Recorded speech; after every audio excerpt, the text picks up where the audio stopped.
Come on in, let's talk today. Questions answered every way. Knowledge shared with laugh and play. Och detta unedited, hey.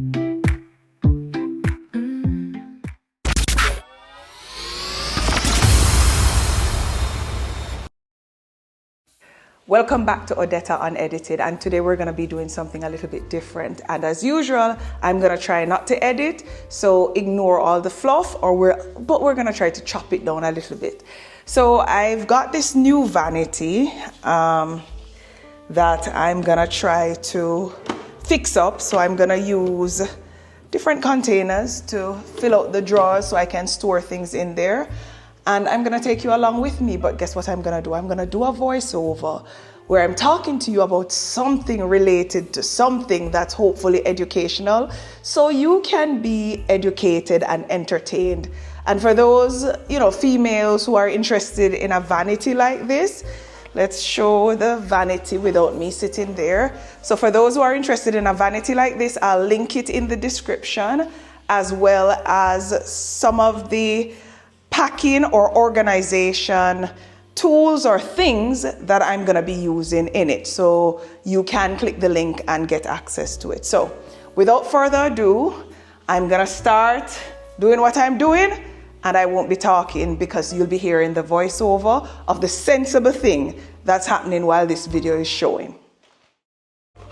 Do you ever find yourself overthinking a business idea, a career move, or even a life decision because of all the things that could potentially go wrong?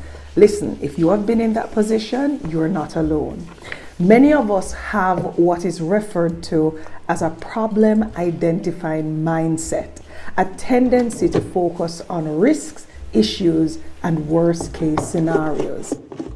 Now, while it's natural to assess potential challenges, this mindset can hold you back, leaving you stuck in fear and, as such, inaction.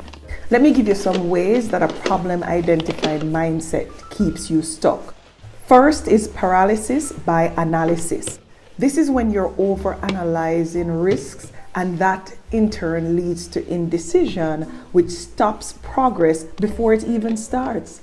The second way is excuses that masquerade as caution. By focusing on the unlikely risk of something happening, you're basically justifying inaction or a lack of support. And the third way is all the missed opportunities that you're going to have. You pass up great opportunities because you let the 5% chance of failure or the 5% chance of something going wrong overshadow the 95% chance of success. Let me give you some practical examples. Now, imagine someone decides to start a side hustle or a side business, and they're selling homemade pancakes or cupcakes or Christmas cakes, whatever it is. They post their beautiful cupcakes as an example online on social media, and they have a link that says, place your order here. The cupcakes look delicious and the flavors are unique, but instead of excitement, what I often see in the comments is it's flooded with a problem identifying mindset, or the people who are commenting are off that mindset. They'll write things like, what if the cupcakes go stale during delivery? What if someone gets sick from eating them? What if people don't like the taste? And here's the irony. These same people have no hesitation ordering fast food from a restaurant they've never been, or buying baked goods from a grocery store without questioning the quality.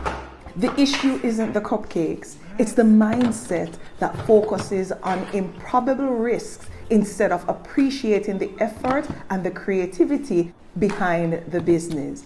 The entrepreneur, overwhelmed by all this negativity on social media, might second guess their idea. But if they let those unlikely concerns dominate, they'll never know how many customers might actually love their product.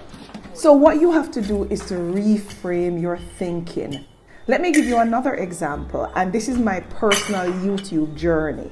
When I retired from corporate, I wanted to promote our businesses and my book, and I opted to use social media, predominantly or specifically YouTube, based on a recommendation from a friend.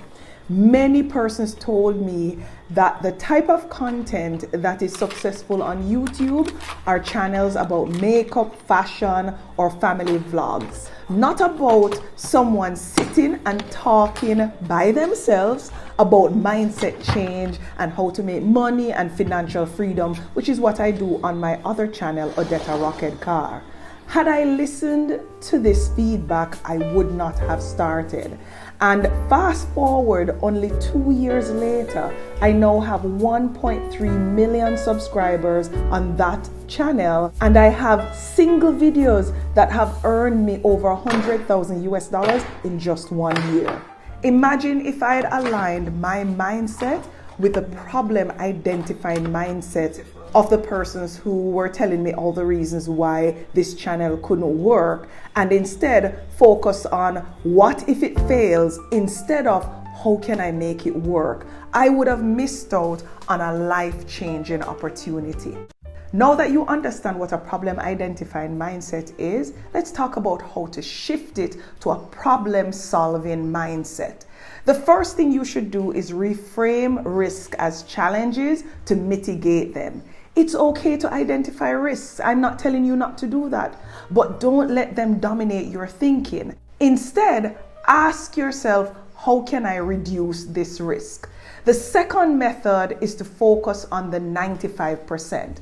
Most things in life have a higher chance of success than failure, but we have a way of fixating on the 5% of what might go wrong. Shift that perspective and start thinking about the 95% of things that actually go right. The third way to get rid of your problem identifying mindset is to take calculated risks. Decisions should be informed by risk, not paralyzed by it. Evaluate the potential upside versus the downside and then act accordingly. Number 4 is stop using worst case scenarios to justify inaction. A problem identifying mindset often uses low probability risk to justify not taking action. In my opinion, you're just making excuses. Another method that you can use to get rid of your problem identifying mindset is to adopt a solutions-oriented approach. Instead of saying, this won't work because, ask yourself, what can I do to make this work? And another way to get rid of your problem identifying mindset is to take action despite uncertainty. Listen, the truth is you'll never eliminate all risks. The most successful people take action despite uncertainty. What you have to consider is the cost of that inaction. Sometimes the real risk isn't taking a chance, it's doing nothing. That's it. I'm exhausted, but I think it was worth it. I hope you enjoyed, and I'm grateful that in my old age with my weak knees, I'm gonna be sitting to put on my makeup instead of standing up, which is what I've been doing for years. See you later. Walk good.